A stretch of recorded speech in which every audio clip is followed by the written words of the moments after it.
Alright, this is a visual record of the 2013 Great Pumpkin Fest. I'm just going to walk through and show all the setup items so we have an idea, video for next year. First, here's the banners. Banners were printed by a company called millweb1.com. As you can see, we have some corn stalks attached. Big huge pumpkin. There are 4 spotlights right here attached to a timer, and some hay bales and general things. We have a rope that goes around. The rope is put up by the DPW, and the rope light is put up by us, as are the corn stalks. We'll just keep walking around to show. We have a tripod of 3 picnic tables. DPW gets all the picnic tables. Here we have, you can see some of the wires of the Christmas bulbs that we have. Another 5 set of picnic tables, and then here are the picnic tables underneath with bleachers. The bleachers come from all sorts of parks, including Cahill, and Lydell has a bunch of bleachers as well. More picnic tables. We're walking by the family donor signs, which are stapled many times and glued. We probably should never do that again and just use screws so they're permanently in there. These gigantic pumpkins, these medium-sized pumpkins we get delivered separately from the carving pumpkins like these. Again, you can see we have a number of Christmas light bulbs, and of course lots and lots of candles. We walk around. We got a little decoration there. There's a big pumpkin with some hay bales. And over to this side, another teepee of picnic tables with Christmas bulbs, big pumpkin, corn stalks. We'll stay on this side. We have the cutouts right here, some of them. Big scary skeleton, porta potty, and hand washing station. Another one of these. Handle's tent is right here. They have a couple of decorations. We do have these picnic tables here. They did not really get used. I think that's a product of not having enough pumpkins. So this is how full they were last year. I'm going to turn now back to where we were a second ago. We got another tripod of picnic tables, another one. These areas are constantly being walked through. Next year we need to maybe put some hay bales so that we stop people from going through. These Christmas bulbs in particular were smashed and ripped off. You can actually see some Christmas bulbs that are now down on the ground, which used to be on the picnic tables. Another chunk of bleachers. So we have 3 sets of bleachers. Come around. Another big pumpkin. And this is the stage. Got rope light that went all the way around. Unfortunately, half of the rope light died. Not a big surprise. This year is new. We have some hay bales that go around the stage. We have this wire, this green wire fencing, which actually worked pretty well. It really did. And then we threw up some Christmas light string that was orange. I'm going to step up here. We have one outlet in a plastic box for rain, although we were fortunate it didn't rain at all. There's the banner. Here is the fire extinguisher in case the heat lamps go down, and another cord for electricity for a band. Another fence. Got some 2 stage lights there. White fences across the front, and some more stage lights. The stage lights actually, they're connected through an extension cord that terminates here. It goes all the way to the corner here, goes all the way, and that right behind this corner is a electrical box. Currently there are 2 heat lamps on stage. Ooh, and it looks like that one is empty. Handles provides the heat lamps.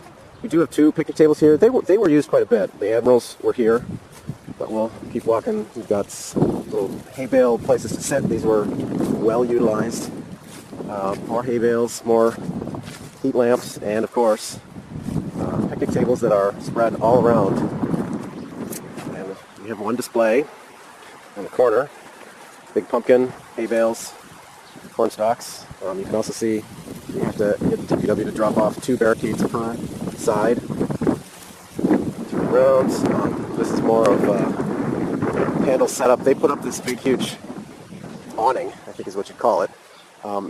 It's always important to make sure that the tent itself, when the DPW puts it up, that the tent is far enough back so that they can put this awning up. DPW does put 2 electric boxes inside of Pandals. Pandals likes to keep their electricity on all night because they have all this equipment in here, freezers and cookers, and you can see the electric box there. We have a few of the circuits on that, and that's it for Pandals.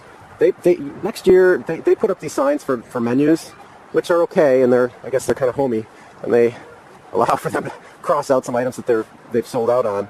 Next year, it's probably a good idea for us to print up some banners since we know how inexpensive they can be. This is where they put their condiments as well. DPW drops off tons of recycling and trash receptacles. Now, I think we'll walk through here. You can also see these mats are where they hide the electric cable and hose. Hose comes from the fountain, and we'll record that in a minute. Lots of people come through here. Unfortunately, we need to, I would say, put more hay bales and absolutely blockade this as best we can. Hey, fog machine. That was a big hit. Lots of people like that. As you can see, here's the Christmas tree worth of extension cords in the back.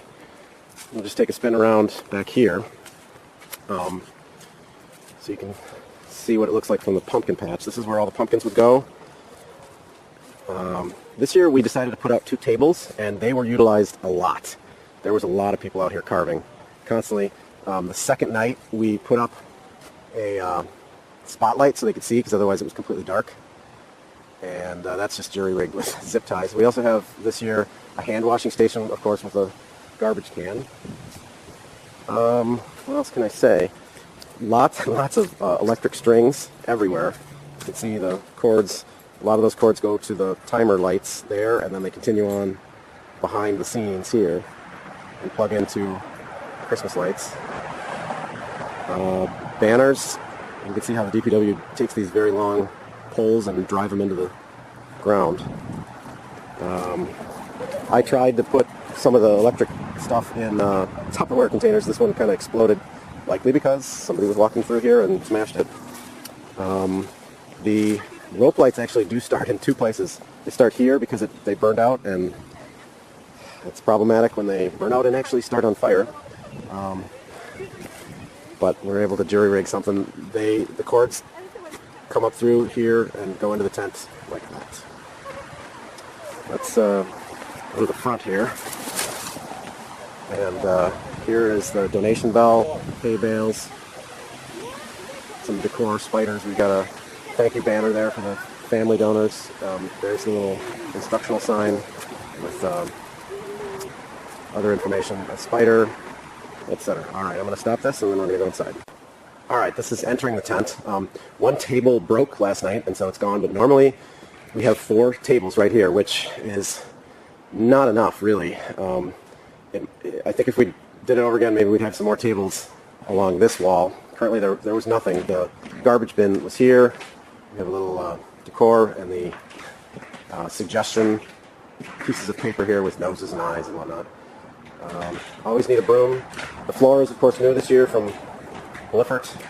These are all shower curtains that go around and some random decor. We have 1, 2 tables at the back, which this table was primarily used for lighting candle people with the buckets and candles and lighters, which was actually a great move because then people who were lighting outside could just go to this table and get all their stuff. That worked out really well. This year we did 3 donation boxes, 1 here, 1 somewhere else, or 1 on the other side over there, and 1 outside. There's the electrical box, a sign from Bliffert Lumber, which I would say we should continue to display next year since they donated the floor and they volunteered and helped light candles. The ceiling, you can see the DPW hangs these big globe lights. There are 5 of them. It is quite well lit. Also this year we put up these Christmas strings, which I think added something to it, but they're kind of washed out by the 5 bright DPW lights. We also have these little, what are they called, Chinese lanterns that are up. On this side we've got 1, 2, 3, 4 tables, and 1 final table. There's the other donation box. A little Happy Halloween decoration, and a variety of bins that have labels on them. The floor doesn't cover the entire thing, which is fine. It stops there, so it's 1, 2, 3, 4 widths. We don't have a lot of chairs, but 4 or 5, I don't know, 10 of them maybe somewhere floating around. And I think that is the end of the tour. I'm going to whip around here and show that we have cords kind of running everywhere.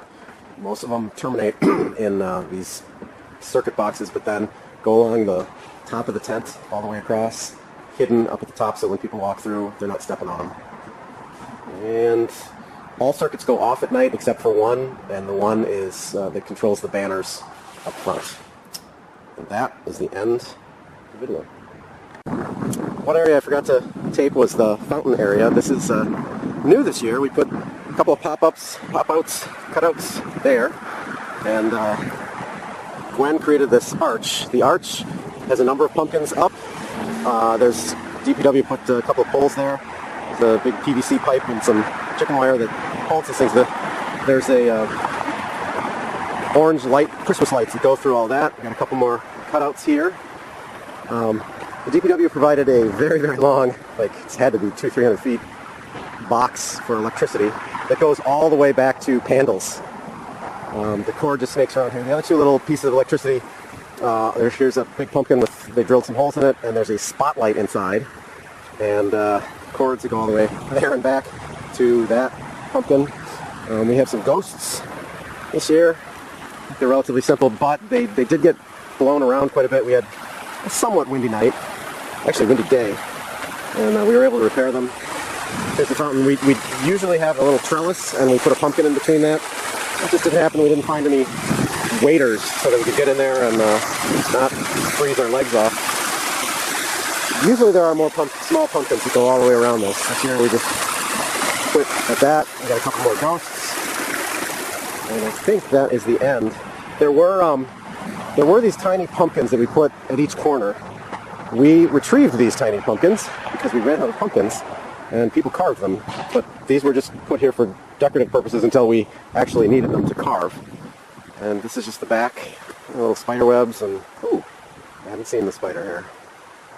And that is the end. Actually, one other thing I should point out is just where the DPW put spotlights. There are two spotlights right here. One's pointing at the porta potty area, and the other one is pointing at the pop cutouts. There is another spotlight in this tree, and I believe it's just shining upwards. There is another, at least one, in this tree right here that's overlooking the stage. There's one up there. Then there's one on that corner tree. See if I can find it. There it is. And there's one final one, and I won't tape it, but it's pointing at the front entrance of the tent, which may or may not be that necessary, but it's up there.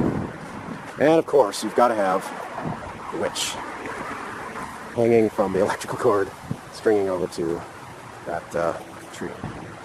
The end.